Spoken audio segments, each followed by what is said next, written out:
Hello everyone, welcome back to another episode of the Ever Sidequesters One D&D livestream campaign and podcast. I am Andrew, your DM for tonight's game, and we have the following players playing their roles. Go ahead, Eric, start us off. I'm Eric, and I am playing Korgath Gloryhammer, the Minotaur Paladin. And then we got Scott. I am Scott playing Shmebulok, the gnome wizard. I am Sean playing Durgon Stonefist, the dwarf barbarian. Yes, and these are our players for tonight's game. We are missing our plucky bard tonight. Mike, unfortunately, had a whole bunch of real-life stuff going on with his job and couldn't make it tonight because, well, the guy's got to sleep and then get right back to work later on tonight. So we are down a player, but that won't stop our adventurers or me, the DM. What will stop me is when we have only two players. Then I will cancel the game, unfortunately. But, you know, due to various things, we are playing tonight. Yes, Hair Doctor, we are missing one person. We're missing Mike, Marco, our bard. So unfortunately, we won't have the fun of the bard expertise class for tonight's game. But hopefully that won't make too much of a drastic change. We'll see what happens. Any business to get out of the way? Business. Not that I'm really aware of. All the usual stuff. We've got, Foundry for our virtual tabletop. We've got the Crucible Magazine, which is where tonight's game is coming from, for the Ballad of the Bonny Bard. As per usual, this game is slightly modified from the what's written in the game. So if you decide to pick up the Crucible Magazine, you may not get exactly what you're expecting, especially with scenes like this, as I will transfer over to the Bard encampment. This is something I created on my own, which if you like what you see here, you can get some links below to find those on either Fiverr or on my Etsy store. And, you can get yourself some fun little scenes to entertain your players with. So that way you can give them an idea of what you visually see as a DM for the location you're at. And then on top of that, we have music by Tabletop Audio and the occasional battle map, also from Crucible. So everything is Crucible, Tabletop Audio, and Foundry related. So yes, that should be pretty much all the business. So let's get caught back up on what happened a couple weeks ago. Anyone here want to remind our listeners as to what we did in the last game a couple weeks ago? Oh yes, actually, before we get to that, our characters, excuse me, have new tokens, and the tokens here are more 3D, and they're based off of the Hero Forge character creations. Thanks to one of the longtime subscribers and viewers here on YouTube, the Hair Doctor supplied us with some images based off of the character models, and with a couple little modifications of my own and tweaks I requested to him, we have the new tokens down here on the map. So we have Durgon, more 3D with his fisticuffs. We got Marco here, who is going to disappear for today's game, Shmebulok, and Korgath. All right, so, yes, players, who would like to remind our viewers and listeners at home what happened in the last game?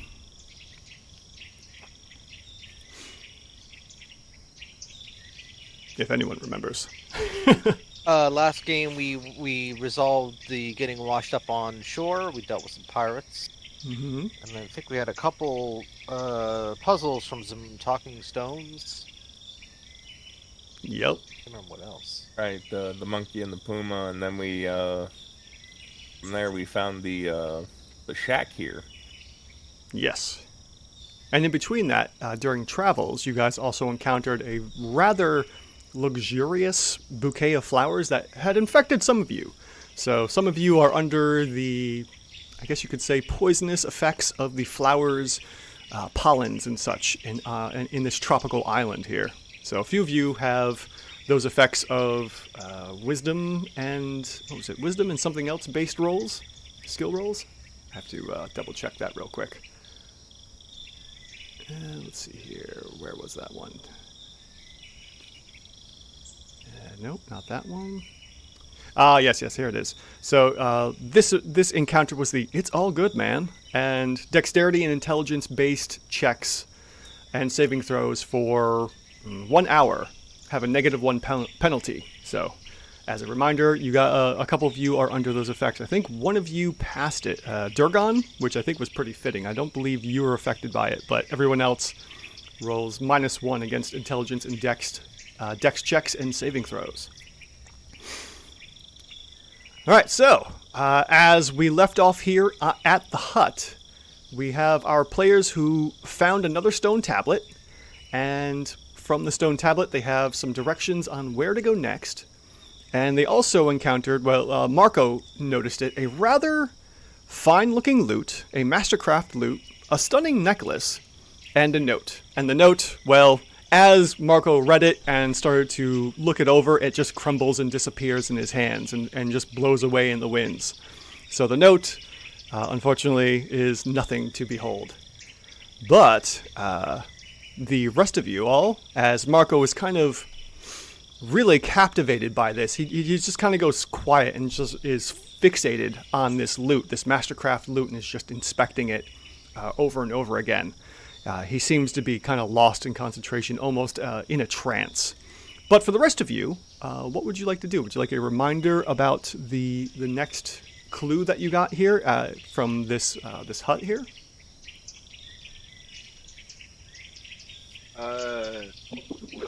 That would be the verse that is up on the screen there? Yes, the one here that I accidentally had Durgon speak. So, onto the darkest caves of hidden wonder, led to the very end by rolling thunder, at once struck down by blinding malady, with burnt fingers I could no longer see, and though my blindness was most frightening, now I was guided by a fork of lightning. So this is your verse that you especially Durgon, since you were the one that encountered and found the stone tablet, have read to yourself or read to the group, and these are your clues as to where to go next from here. Don't forget, you all have several treasure maps here that are all reflecting basically the same thing you found initially by Schmebulok, and can decide where to go from there. And for the viewers here watching the live stream, they are currently, let's see here, right here. This is where you are all currently at this little tent with the campfire. And more than likely, this black line here next to the camp is the river you are currently standing next to at the hut. And that connects to what looks like a waterfall and some kind of a skull and crossbones. And that will eventually lead to a rather large inlet of water over to the side and some kind of a series of huts over here. So, you guys have encountered no real problems, and it's up to you where you want to go next.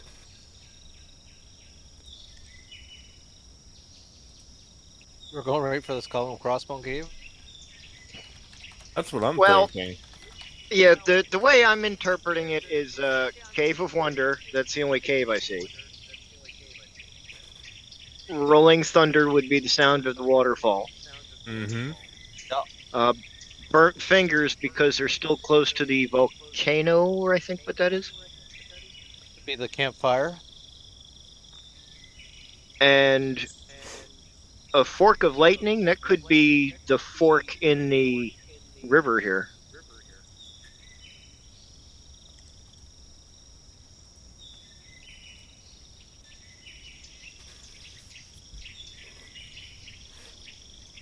All right, so what do you all think? Talk it out here. Where's the plan? I think we're all in agreement with the cave. I think the fire could be the volcano, or it could be that little campfire. I think That's where we are. Oh, that's where we are. Okay. I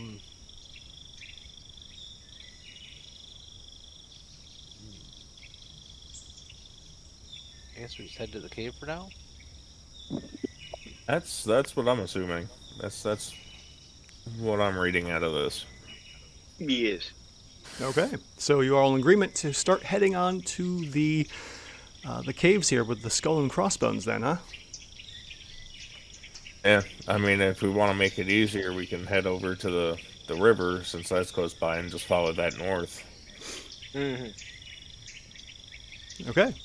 Well then, with that, we will transition from the Bard encampment scene where you guys are currently at, leaving Marco behind. As you kind of talk to Marco and let him know your plans, he just kind of waves you off, like, yeah, okay, I'll catch up. And he just continues to, flip over the Mastercraft loot and is just kind of stuck here at the moment. But with that, you let him know, you let Marco know where you're going, and you guys take off, moving deeper into the jungle and the island here. All right, so let me go ahead and transition you all to the jungle walk scene.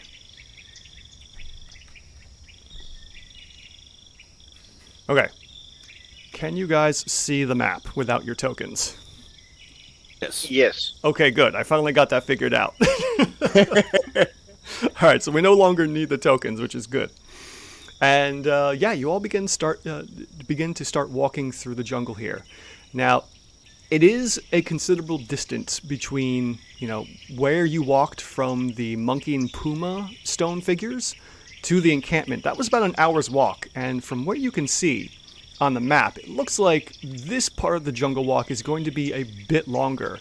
Why don't you all give me survival checks as you look to see about approximately how long you think it's going to take you to walk through this jungle up to the waterfall section. I will use my inspiration. Very good. Oh yeah. I don't need no inspiration. I Got need myself inspiration. Got a 21 from I'm a star. I Schmebulak. reach for myself. We got a base 18 and 8 from Durgon for a total of 20.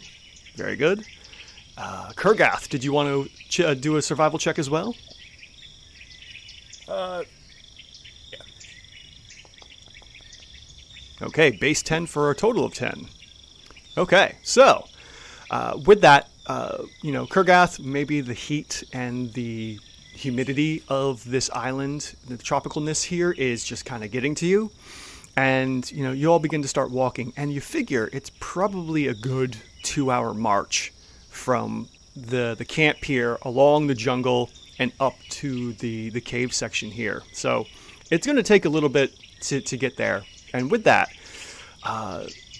Kurgath, because you're in the heavy chainmail armor and the sweltering heat, you guys get a good maybe 20 to 30 minutes in here, and just a wave of... like a quick wave of flush of heat rushes over you, Kurgath. I'm going to need you to give me a constitution save as the humidity and the heat and just the oppressive nature of this jungle really sets in over you. I'm sweating Minotaur. No. Yeah. Okay, a 13 will pass the check. And you guys, Kurgath, you're able to resist the effects of exhaustion. While not terrible for, this version of D&D with One D&D, you would only have had a -1 to all of your D20 checks. Luckily, you push past the heat and continue on your way.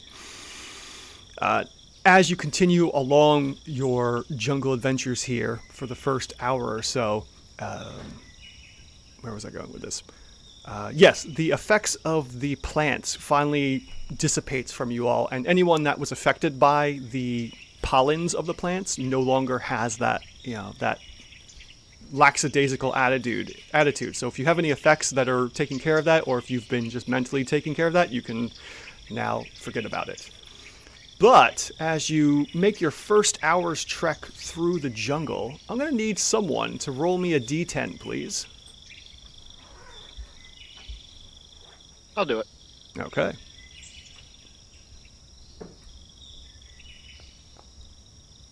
Number 4. Okay.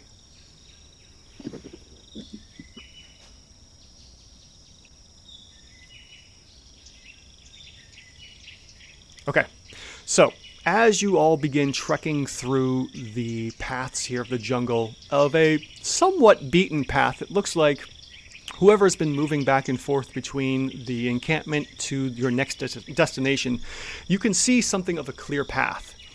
And as you all begin moving along, you hear the sudden squeal of a boar that leaps out onto the path ahead of you all. And let me just, for the sake of having that here, let me throw the boar out real quick, just for the fun of it. So, up ahead of you on the path is a boar. And if anyone would like to take a gander, give me either like perception checks or insight checks as to what the deal is and why a boar has suddenly leapt in front of your path. I'm gonna throw an insight out there. I'm intrigued.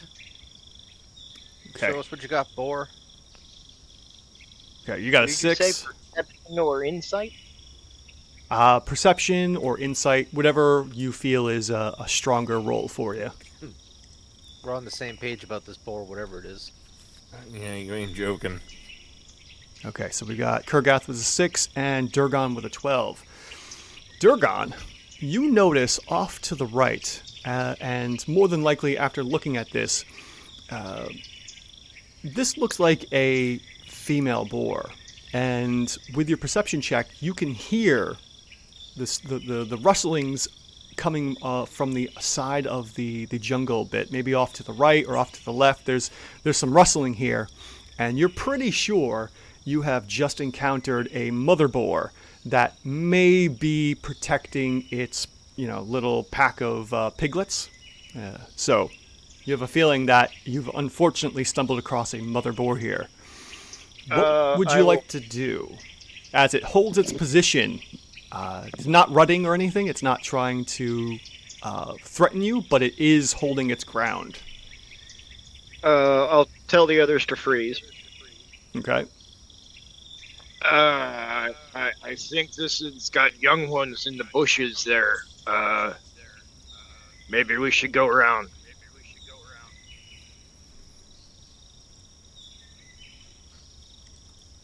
I like what you're throwing down.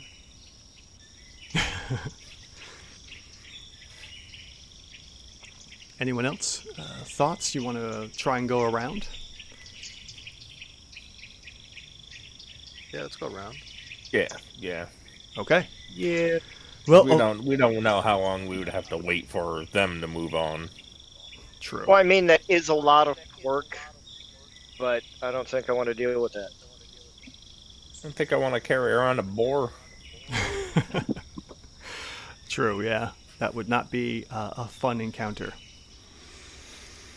All right, so you all begin to move off into the jungle and try to, circumvent this mother boar to avoid her and her piglets. Mm-hmm. Okay. It takes some time to get through the jungle, as moving off of the beaten path is exceptionally difficult. Anyone with slashing weapons? Like a sword or anything? I got a couple. like a dagger, probably. I got a couple of hand axes. Okay. Yeah, the hand axes would certainly work. It'll help you cut through some of the denser foliage here. But you do make your way around the... you do make your way around the boar and eventually avoid encountering the mother boar and the piglets and leaving them to, nature.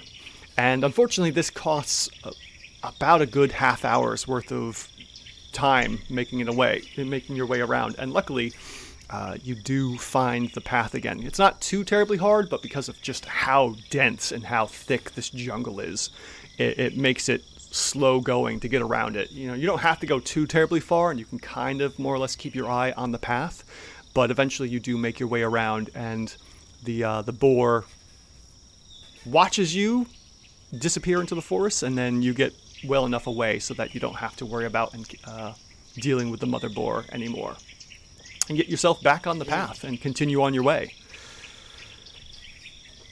So with that, you continue moving forward, and for those at home, we'll say they are currently about here on the treasure map here, halfway through. They've lost a little bit of time, but they do continue moving on.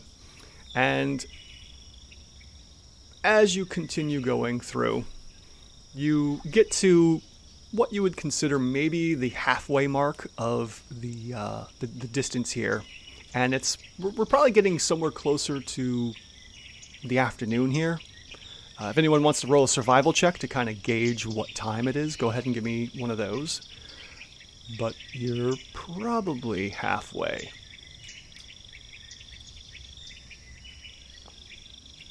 All right, we have a 6 from Durgan.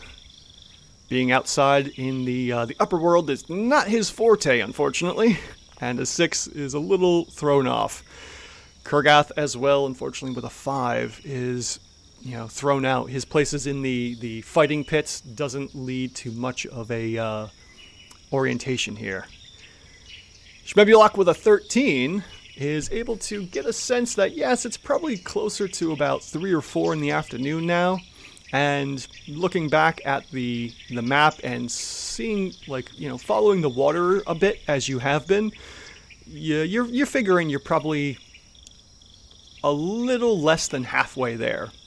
So you probably have another hour and 20 minutes or so to go. And you continue your march into the jungle. And as you continue going on, you hear the chirpings of birds and the rustlings of other creatures in the sides, maybe the occasional the slithering hiss of a snake off in the distance, but nothing too terrible for the next 45 50 minutes or so. And as you continue your march, I'm gonna need someone else to roll me a d10, please. Make it a fun one. I'll do it. Okay. Let's see here. Okay.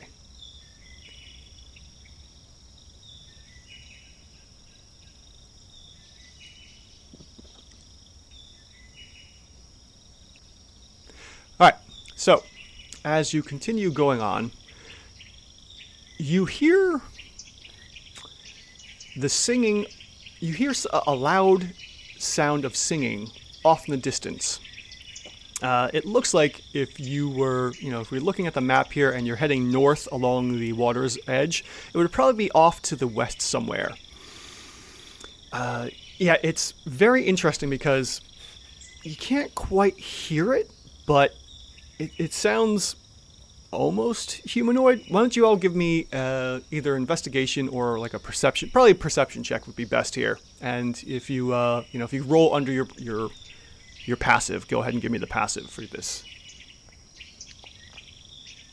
All right, Durgan with a 19.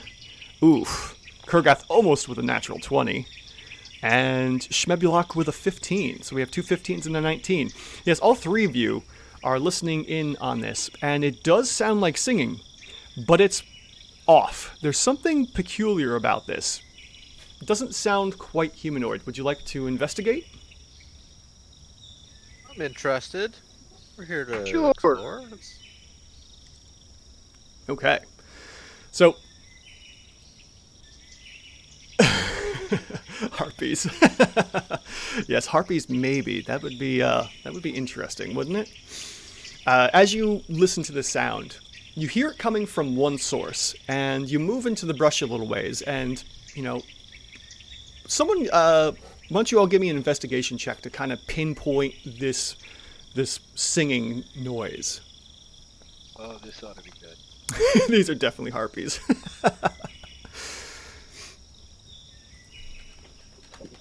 Could be the Verpal Griffin.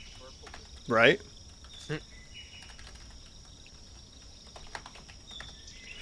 So what do we have here? A 12 from Kurgath, a 17 from Durgan, and an 18 from Shmebulok.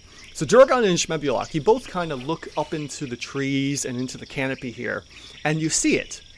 You see a rather colorful looking bird. Not a harpy, Hair Doctor. Luckily, it's not a harpy. It's a bird. What's that? I said, what, tropical harpies? Yeah, tropical harpies. Almost. Not big enough. This is just a colorful tropical bird that is mimicking the sounds of what you would consider probably like a halfling. It sounds similar to Marco, but, a different cadence, and it's not quite the proper, it doesn't have that, full cadence of speech and whatnot. And as you look, you can see this tropical bird, like a parrot of sorts, just mimicking short bursts of some kind of a sea shanty that this bird apparently has learned somewhere down the line. It's got that mimicry sound to it, so it's not perfect, but it's close enough. Anything you'd like to do with this bird? Oh, what I'd like to do to that bird.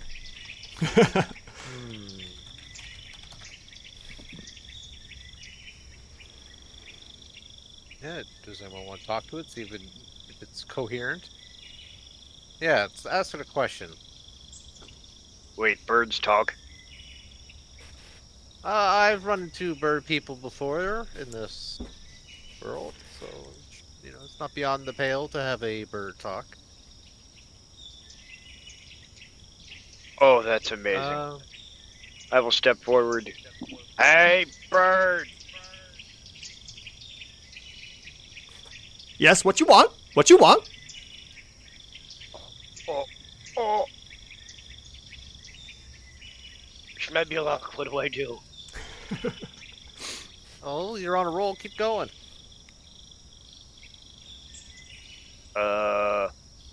What you singing? Singing sea shanty. Shanty. And as you say that, the parrot starts to just belt out this long sea shanty. And it's pretty raucous, a little on the graphic side. Something, along the lines of talking about women and treasures and all sorts of just raucous debauchery that you're probably gathering the bard was either singing or telling this bird about. And it goes on for a few minutes as the parrot recalls this song. Anything else as the bird gives off this sea shanty? Just enthralled. This is amazing.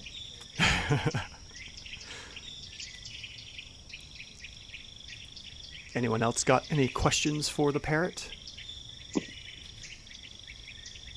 Pull up the map and ask it if it's seen this map before.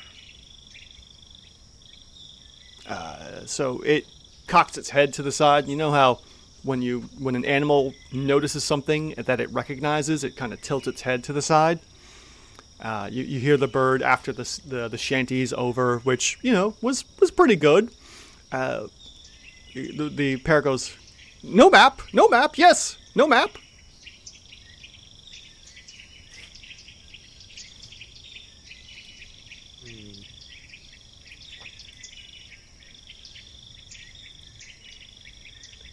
What do you think? What do you have? Any ideas about this bird?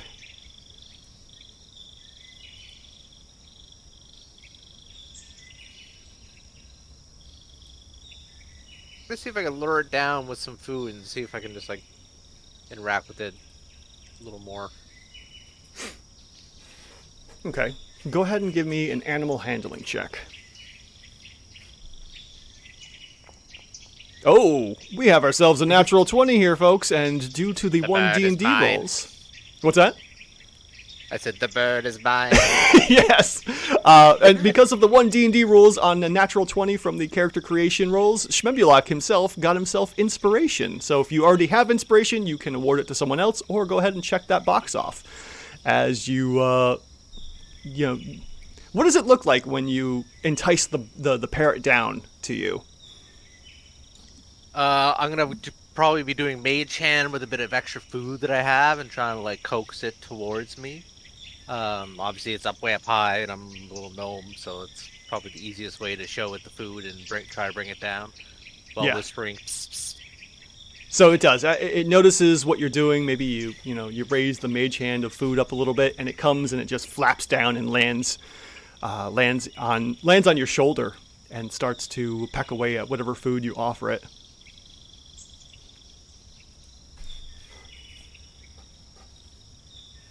Well, we're up and close and personal now. Has anyone got any other riddles for this thing?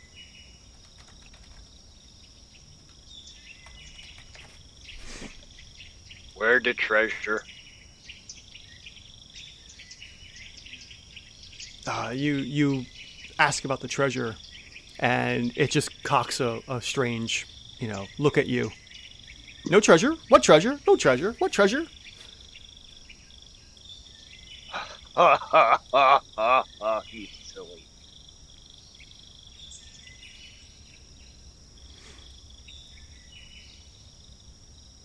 Hmm. Hmm. Yeah, the parrot continues to peck away at the food, and as it finishes up, it like starts to not necessarily dance on your shoulder, Schmebulok, but it does like start to, nibble at your ear a little bit and pull at your hair, and it's just kind of making itself really comfortable on your shoulder. Great.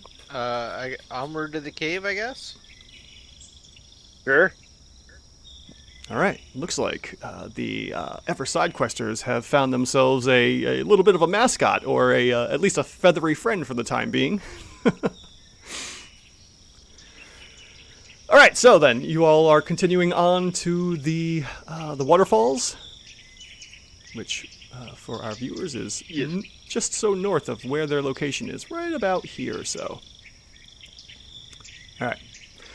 So, with a small distraction out of the way, you all begin traveling north through this semi-beaten path up towards this waterfall. And as you get closer, you do eventually hear the sounds of rushing water. And because of that, I don't know, do I have any water sounds? I don't remember if I have something like that. I got waves. No, I don't. Unfortunately, they didn't put in any kind of waterfall sound, sadly. You do eventually start to make your way closer and closer to this cave section. And after, you're starting to get towards this location, Kurgath, it's been about 2 hours now, and once again, you just feel this wave of just overheat and exhaustion. I'm going to need you to make another Constitution saving throw for me, please. Or suffer a level of exhaustion. Okay, with a 15, you just feel that quick rush of, like a flash of heat through your body, but you kind of push through it. I don't know, what does this look like for you? As this heat just starts to bear down on you again.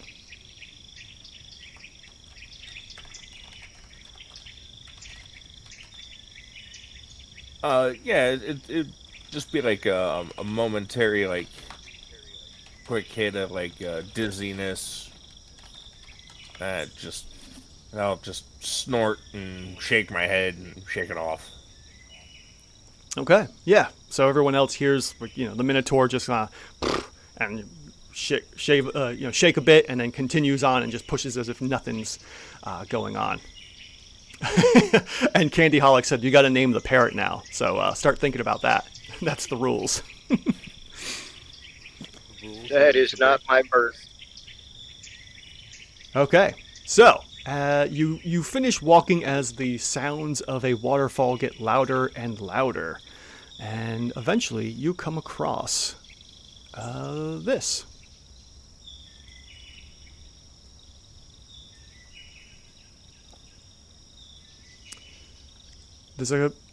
Okay, everyone's here, good.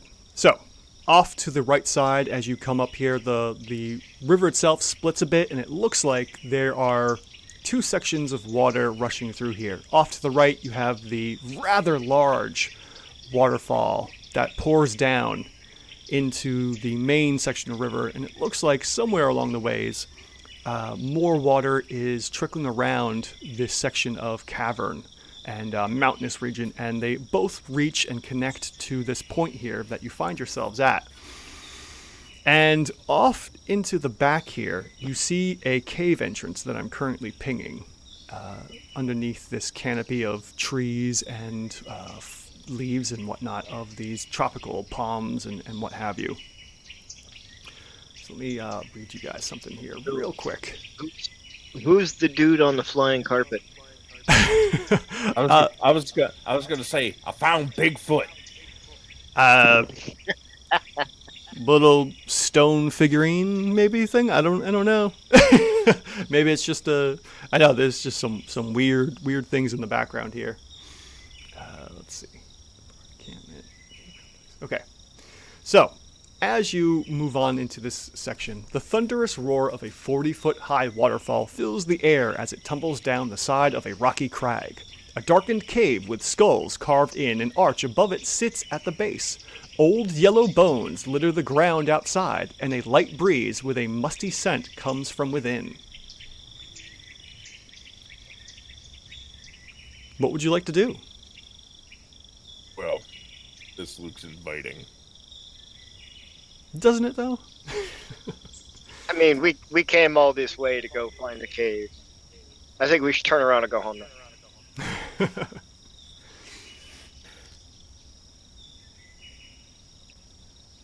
Yeah, I'll head towards the cave. Okay. Anyone else following suit? Yeah, I will just take a moment to just kneel down and just scoop up a few handfuls of water and just, dump it on my head. It's nice. The water is refreshing as you do that. It feels good against, the humidity and heat of this volcanic tropical island. So the fact that the water's somewhat cooler is a nice reprieve as you do, help yourself a little bit here. Shmebulok, doing anything? Following the gang. Probably, if I'm a little dirty, prestidigitating myself clean. Okay. All right, so Durgon, as you move towards the entrance of the cave, you do see more and more of those bones. And as you look back at the treasure map, you can see that, okay, that's probably what the... actually, give me an insight check, just for the hell of it. I mean, I could go with your passive insight, but let's do a roll. Ooh, there we go, 15, very good. Yeah, you probably thought that maybe this cave meant danger, but, now that you're seeing the bones, I mean, that could still mean danger, but in the same sense, maybe it's just whatever's going on here. There's these yellow boned outside the cave entrance, so maybe it's just more of a marker than a warning. That's entirely up for you to decide. But as you do get closer to the cave entrance, Durgon, you see, let's see here, an old stub of a spent candle next to a discarded wine bottle. And the melted candle could be possibly what the last rock section meant by, like maybe a burnt finger or something. But yes, you do see a used and spent candle and an empty wine bottle that looks vaguely familiar of the wine bottle that or the series of wine bottles that you saw back at the hut you just came from.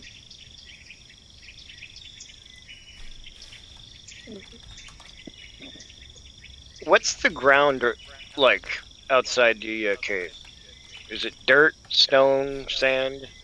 It's muddy. It's very wet as you step around. You get that kind of suction-y sound as you slop through it because of how much water is in this area. So it's dirt and stone. No sand. Not this far in. But you do occasionally see, everything has a bit of a darker tinge to it because of the volcanic nature here and the constant spewing of ash into the atmosphere. So, I will use stone cunning. Ooh.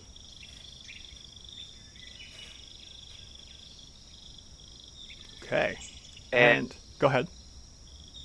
I gain Mike's favorite perk. Yes. Trip in 60 feet for 10 minutes. Okay, so yes, you can sense within 60 feet various things. And you do feel something. It's very faint, and you feel ever so slight tremors coming from within the cave itself. Like big or... Give me an insight check at advantage because you are using stone cunning for this.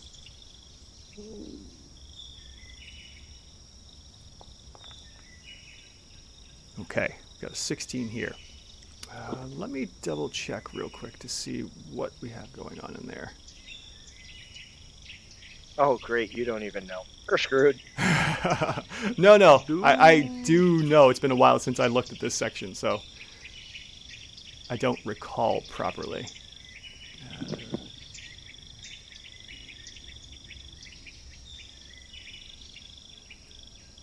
Okay, where is that table? I gotta find a table real quick. Give me a moment. Yes. And where are you hiding, table? Ah, there we go. Okay.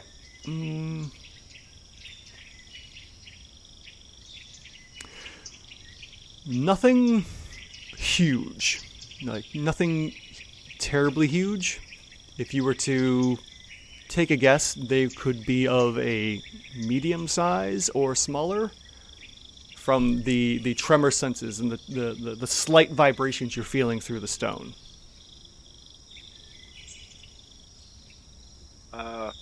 I will let them know that I feel things moving down below in the cave.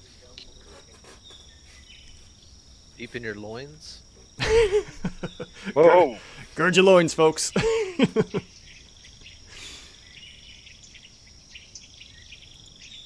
Thoughts, ideas? So do we? So there's many moving things. Do we?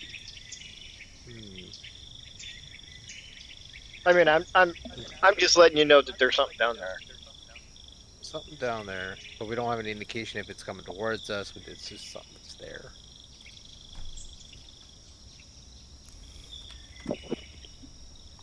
Right. So far.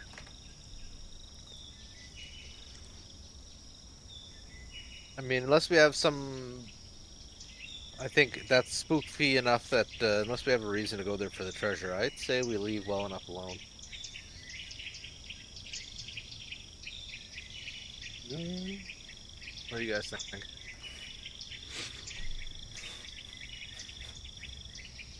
I don't know, unless there's another cave on the map somewhere.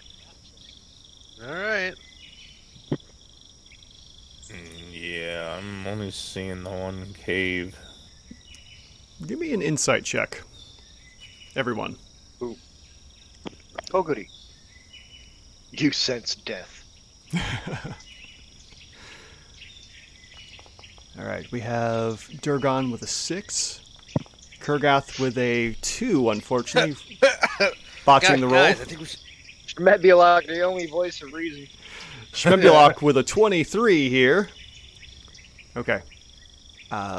So the idea here is that from what you guys last read of the stone tablet, and thinking of, let's see here, where was it? The first line here, darkest caves. You look on the map here, and the only thing else that could possibly be a cave is far, far to the west. Almost on the western coast here. There's some kind of a archway as well. So you have two arches. You have this one here that you're standing in front of, or this other one. And if anyone would like to take and make a survival check to take an idea of how far it might take to get there, go ahead and give me a survival check.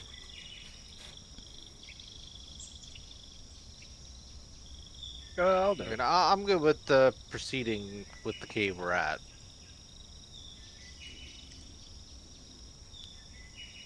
Okay.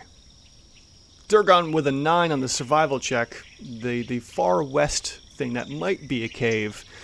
You're thinking tomorrow. You could probably get there tomorrow with how dense this jungle is. You say, here we go. Back and forth through the woods. Oh, But this looks one's closer, guys. looks like we just got a stick to where we're subscriber. at. Personally, to me, that one on the west looks more like it would be like ruins. You know, it's almost like a rundown wall next to the doorway. But it's such a nice looking arch. Isn't it?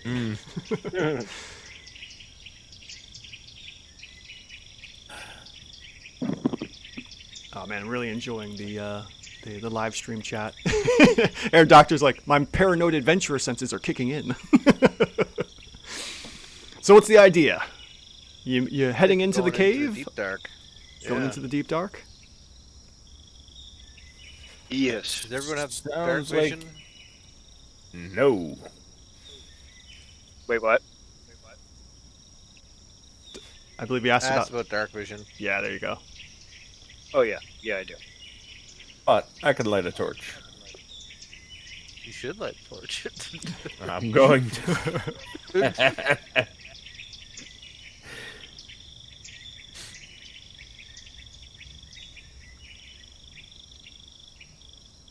Yeah, I will light a torch and I'll lead the way in.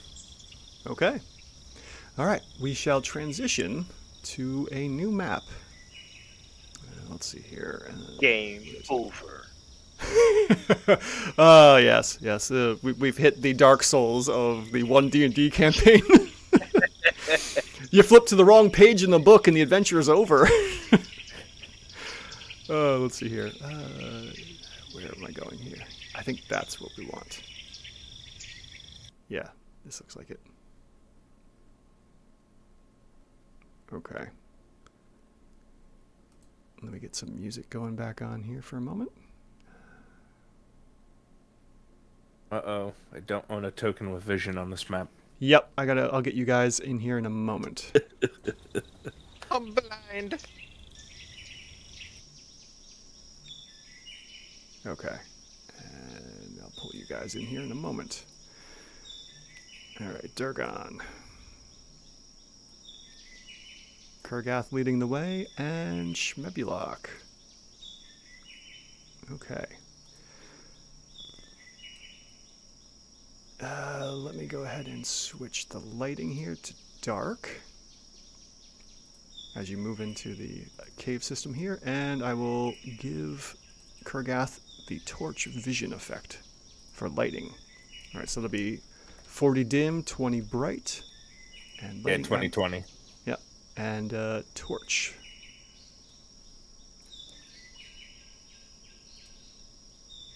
Okay, so for the people viewing at home, Kurgath has a torch going, which you can see up to, 40 feet away.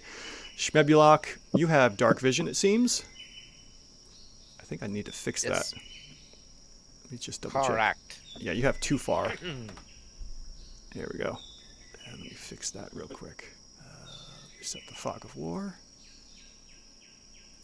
Okay. I see nothing except my life bar.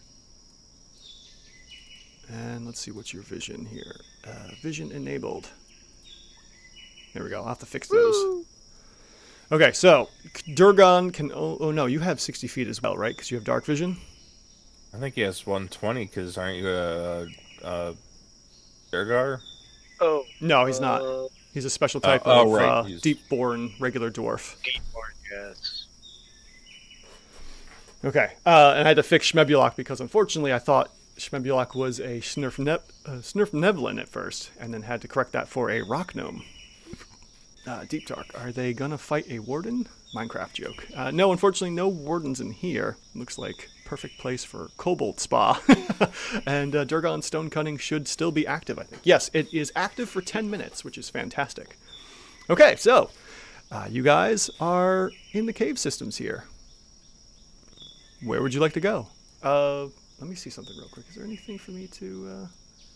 No, there's not. Okay. So yes, you guys move in with the torch leading the way, and yeah, go ahead. You see, Kurgath, that the fork ahead of you splits in two as you make your way into this cave system.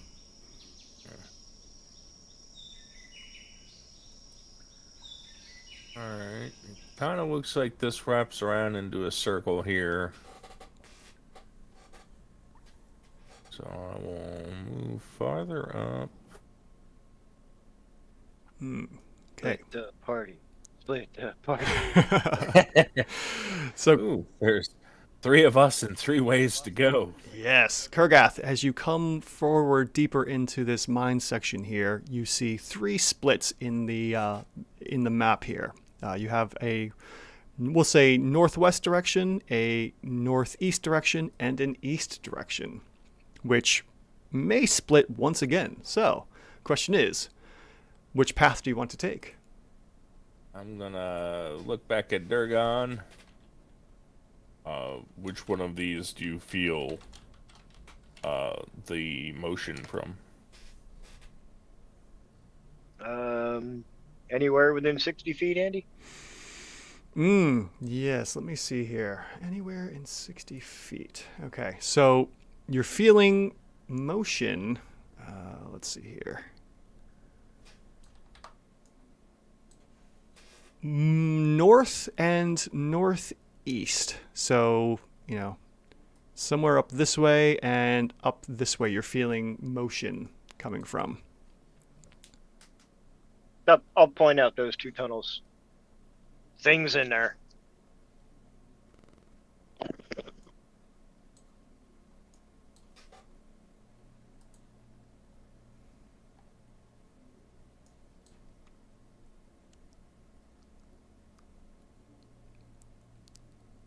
What are your thoughts?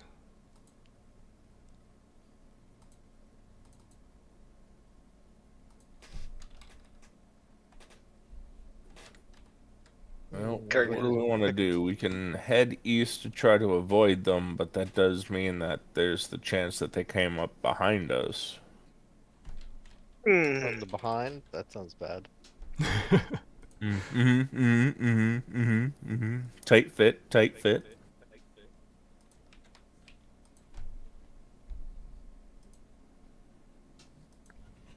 Or I'd say we can, risk it. We gotta risk it for the biscuit. Alright, so you want to head east? Yes.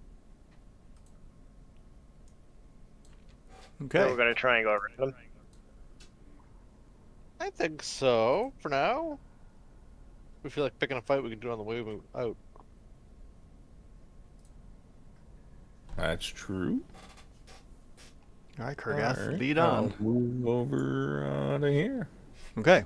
where there's more options. Yes. As you move into this eastern path, Kurgath, you notice a north and south path. Which way do you want to go?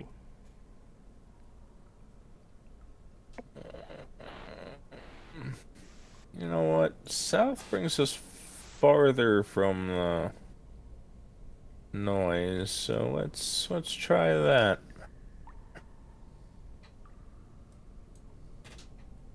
Okay. Following along, you find yourselves a small open cavity here, but nothing so far. And the path extends further to the east as you move deeper into this cave system.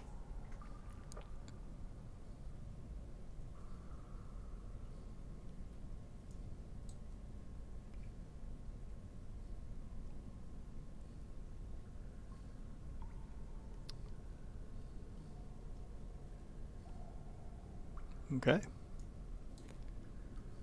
Passive perceptions show that there's really not much going on in this tunnel work here. You're seeing, the occasional fungi along the cave walls here towards the bases, and it's just kind of just wet. The walls themselves, if you reach out and touch them, are kind of slimy with all the humidity in here, and it's just kind of dark. But you don't really hear much of anything. Alright, continuing on. Okay. As you continue further along, you see that the path here, the cave, starts to hook more northward.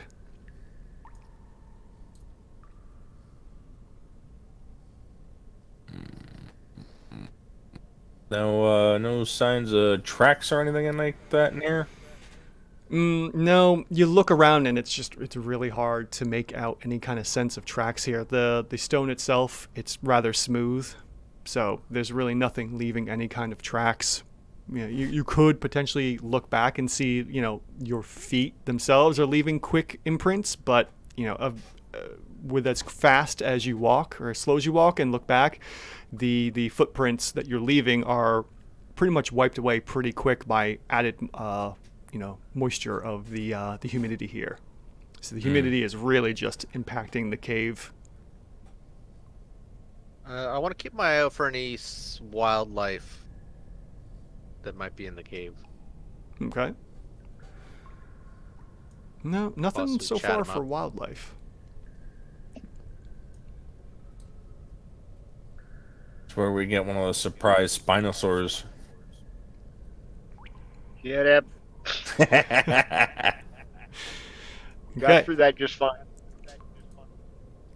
Continuing on, you see that the cave itself seems to hook to the left once again. So either going deeper into this cave systems or somewhere else as you work your way through here, Kurgath. Is there a noticeable rise or decline in the flooring? Yes, as you walk through here, it does seem as though, occasionally you're hitting steps that are going up. So you are indeed climbing up further along the cave systems here. As you can see right here, the steps themselves are indicating an upward motion. Okay.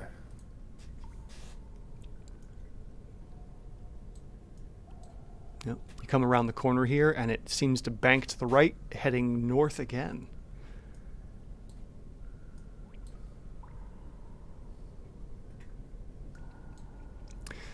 As you... Through the wall. Oh! Some people left behind. There's Durgon and Shmebulok.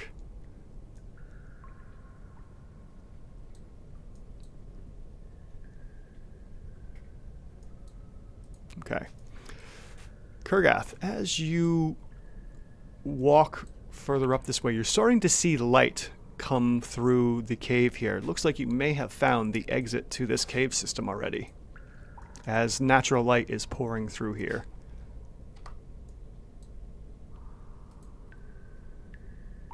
Neat.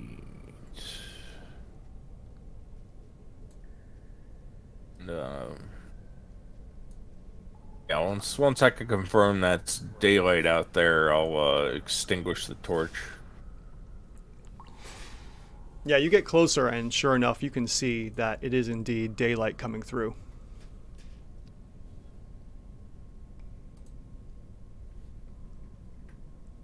Alright, so looks like we found the way out.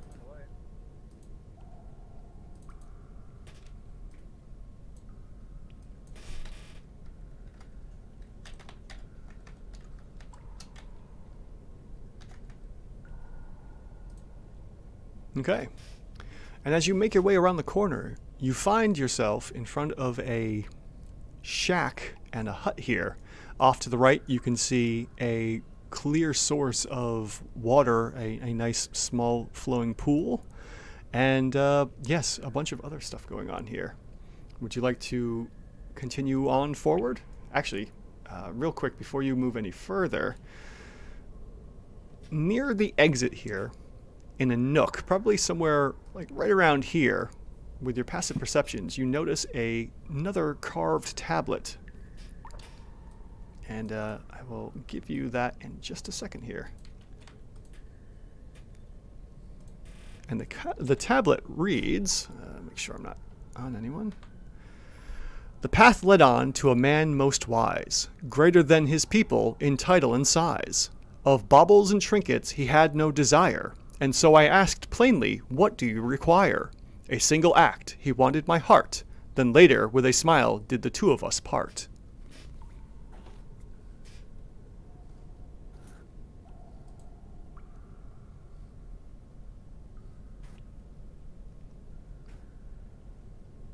What do you do?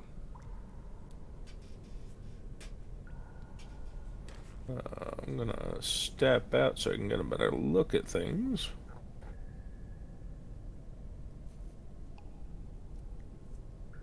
Okay.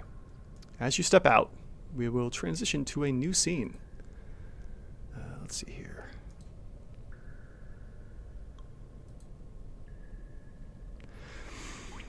So, wait a moment as everyone moves over to this scene here.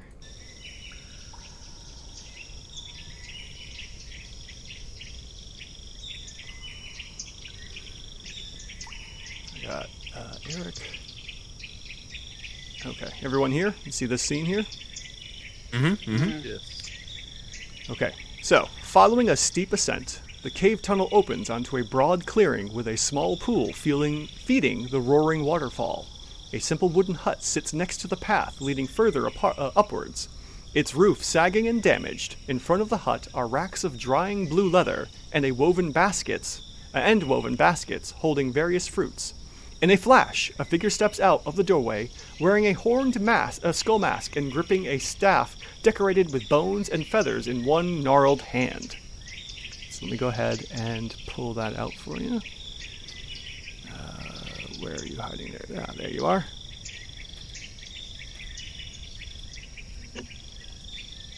It's super small, but let me see if I can get the show you guys the image here. Token sheet. No, I don't want to do that. Hold on a moment. Oh, there we go.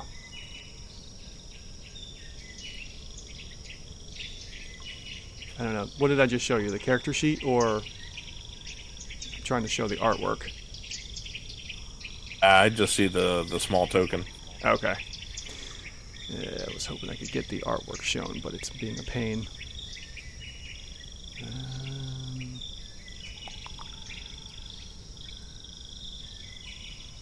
Yeah, alright, I don't have any easy way to show you guys, unfortunately. So, what you see standing in front of you is a somewhat tall, blue-skinned, goblinoid-looking creature. And wearing, the creature is sparsely clad, wearing a red scarf around his neck, and he has a feathered headdress on with a bone skull mask on that probably is some kind of creature here on the island. As described before, this blue-skinned goblin creature is, holding a what is this here? A staff decorated with bones and feathers, and it has the horned mask on, and he just kind of stands there staring at you. Is there any easier way to show that artwork? No, probably not. All right. Unfortunately, I'll have to get that to you guys later on to see. But yes, there is a goblinoid standing here that flashes out in front of you and waits for you to engage. We're looking at my bird. Yes, the bird does still sit on your shoulder, as maybe this bird was accustomed to coming through this path or whatnot.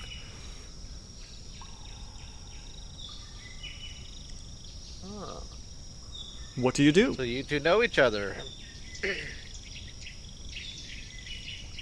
And the bird doesn't really say much in this instance, but continues to, move and perch around on you.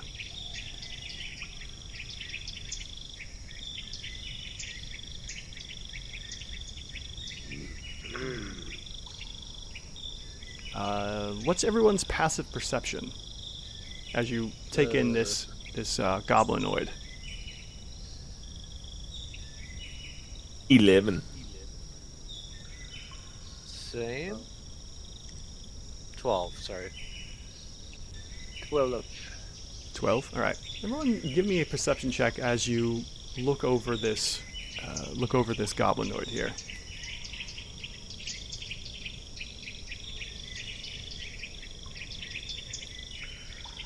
Is that all of us? Yeah, go ahead, everyone. Shmebulak with a 4, Kurgath with a 13, and Durgon with a 20.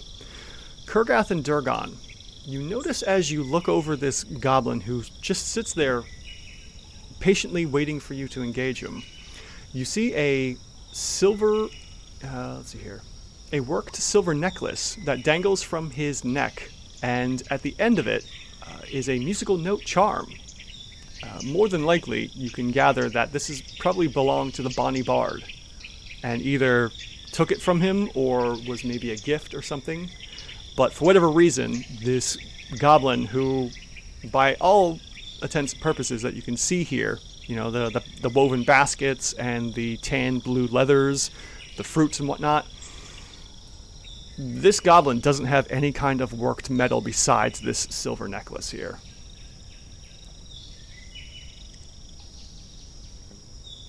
And actually, don't let the token size fool you. He's actually rather large for a goblinoid creature. So, Stands a good like 5 feet tall, which is very unusual for this type of person.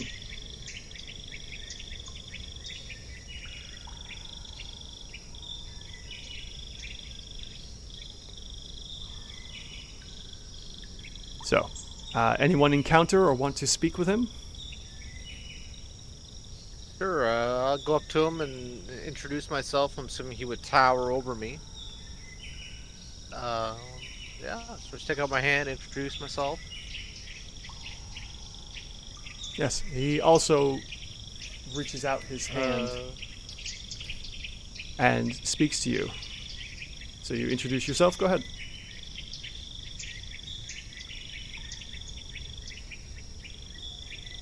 Sorry, say that again? I said, yeah, go ahead and introduce yourself. Oh, okay. Hello, my blue friend. I am Shmebilok, and these are my friends. I am Shmebilok Riggs Beggle Deggle. Here we are looking on a trail of adventure. We're seeing what you're doing up here in the middle of the forest.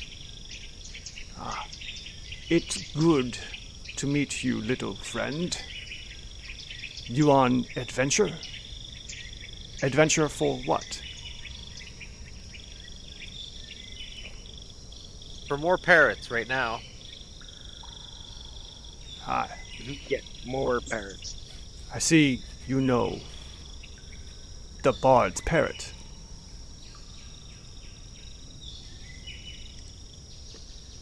You want more parrot? And he looks at you, goes, you want more parrot? And he just gestures to the forest around with all the birds and what have you chirping away. There are plenty bird. Why come here? Talking birds. This bird talks. Yes. Too chatty. Because of Bard. Too chatty because of Bard. So tell us about what do you know about this bard? Bard come, talk with me, spend many, many hours talking, then try to move on to sacred areas beyond hut. Don't let him pass. Can't go past. Only for my people and myself.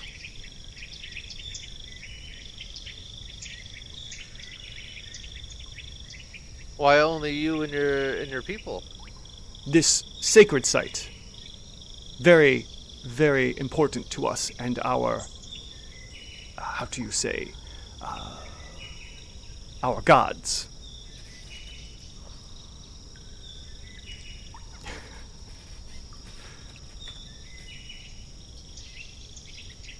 So wait, Okay, what? he never let the Okay, bard past? That's kind of how it sounds. From So then- what you're saying, it seems like it.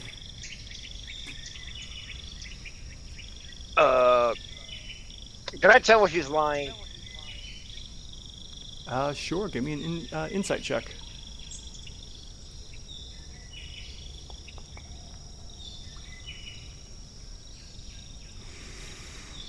Uh, 13. 13. Let me see something real quick here.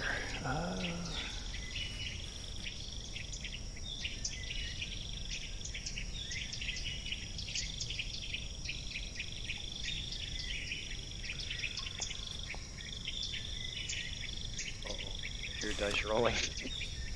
Yeah, he seems, from the way he's very stoic and talks to you, you're not seeing any reason to disbelieve him. There's no shifty eyes, there's no tweaks of the facial features. He looks, pretty on the level here. That, as far as he's aware, the bard has never been passed. And what was the initial question again? Oh, if he was lying about letting the bard pass. Oh yeah, no. He seems, pretty adamant that the bard, like I said, as far as he's aware, the bard has never been past this point. So where did the bard go? after he left here? Bard go back each day to his home. He come back, we talk. He try to get past. I shoo him away, as I am about to shoo you away. You can't stay here. This is sacred pool and sacred site beyond here.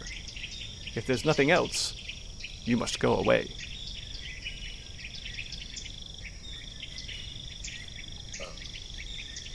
Where did you get that necklace? Necklace, and he looks down and grabs it. This from the Bard. He attempt to persuade me to let him pass. I keep it, but I help him in other ways. What ways? Teach him how to live on island. What's safe, what not safe, where to go, where not to go.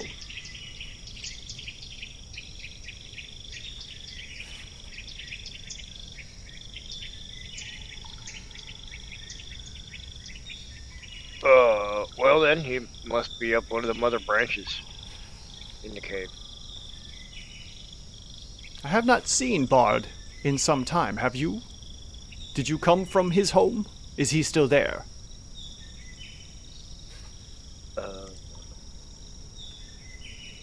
We found his map. Ah, yes. And his bird. I have seen map. And I have seen bird. They mean not much to me. Do they mean anything to you? It seems he left something behind. Something we're looking for. Yes. Curious, isn't it? Strange, very strange. You wouldn't happen to know about where he may have left his belongings.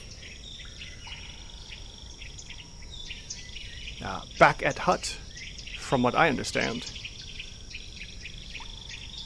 His hut, huh? Where might his hut be?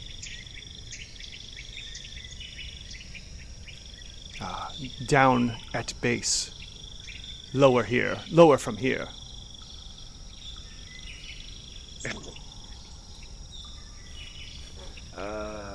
So that's where we left Marco. What's that? Yeah, I think so. Oh, yeah, Marco. Yeah, Marco, you're probably sure is back at the Bard's hut.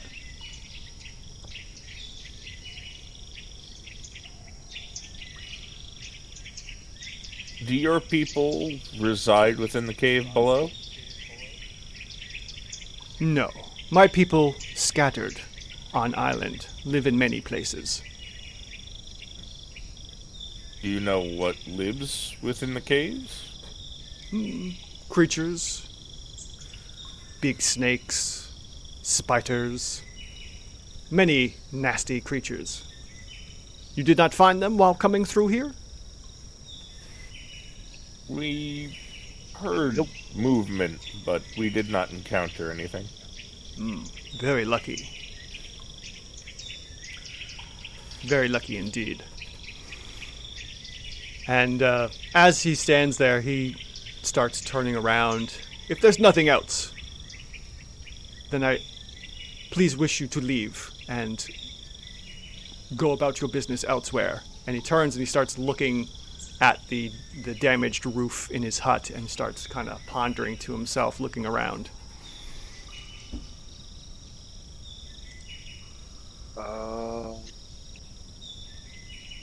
What is the what is the roof of his hut made of? Like straw. Let's see here. It looks like, from what you gather, taking in a quick perception check with your passive perceptions, that it's a lot of just sticks and palm leaves and whatnot. Nothing too terribly crazy. Some mud to help, keep certain sections intact. So, just a lot of natural items here to help make this hut here that he's staying at.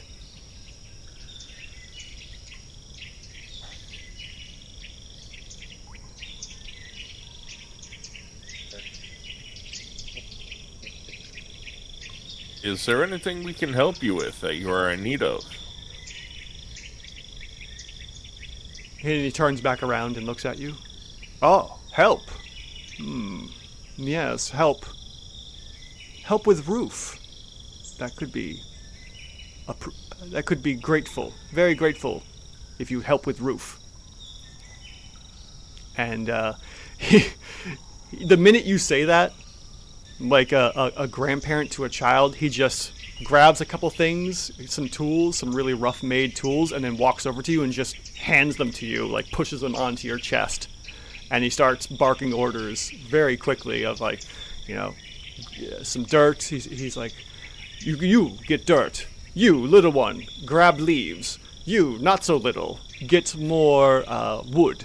And he goes, but do not touch water. Water is sacred. Water is holy. Only I shall touch the water. And he goes and fetches a pail and starts to gather items. Oh, if I was somebody else. He would find a totally new ingredient in that water. Yeah, I will go gather wood. All right. Schmebulok? Leaves, I guess. Yep. And Kurgath? I guess I'm digging dirt. All right. And as you all begin to gather these items here, you look around to yourselves, kind of giving each other this look of like, really? This is what we're going to be doing here for the next couple hours? And you look at your equipment, you look at this strange, tall, blue goblinoid creature, and you look at the hut and you're like, wow, this is going to take us at least a week to do. So we'll see you all next week, everyone. Thanks for joining us tonight. So this has been episode 3, or Sidequest 1.2 of the Ever Sidequesters adventures in the One D&D campaign. Thank you all so much for hanging out with us as we played the game live here. And, this has been a lot of fun, and we will see you all hopefully next week. And as always, this is me, Andrew, asking the question, are your encounters even rated? Thank you all so much for joining us, and we'll see you all next week with another adventure into the tale of the Bonny Bard here. Good night, all. And just a quick one, I want to say thanks to Candy Hollick, the Hair Doctor, Dalton Breeze, and let's see here, who else was there? Keith, I believe. There was Keith earlier on. Thank you all so much for watching. You guys are amazing, as always, sticking around. And whoever listens to this later on as a video or as a podcast, thank you so much for hanging out to the end. All right, everyone, take care, and we'll see you next week.